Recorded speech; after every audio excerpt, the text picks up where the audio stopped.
நம்பிக்கையாளர்கள் okay. அல்லாஹ் வந்து உண்மையான இறை நம்பிக்கையாளர்கள்னு யாரை சொல்கிறான்னா, மோமீன்கள் குர்ஆன் ததபுரில் ஆனால் அன்ஃபாலில் இன்றைக்கி 2வது 3வது ஆயத்து அல்லாஹ் என்ன சொல்கிறான்னா, உண்மையான இறை நம்பிக்கையாளர்கள் யாரெனில் அவன் ஃபஸ்ட்டு வந்து அல்லாஹுடைய பெயர் கூறப்பட்டால் அவங்களுடைய உள்ளங்கள் வந்து அஞ்சி நடுங்குமா.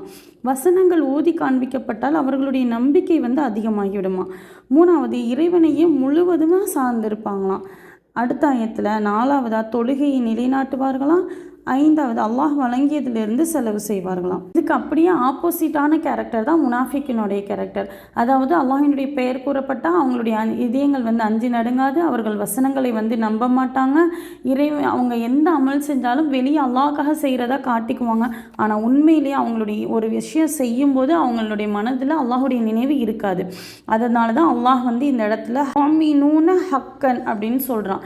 உண்மையான நம்பிக்கையாளர்கள் இவர்கள் தான் அப்படின்னு அல்லாஹ் சொல்கிறான். அஸ்ஸலாமு அலைக்கும் வரஹ்மத்துல்லாஹி வபரகாத்துஹு.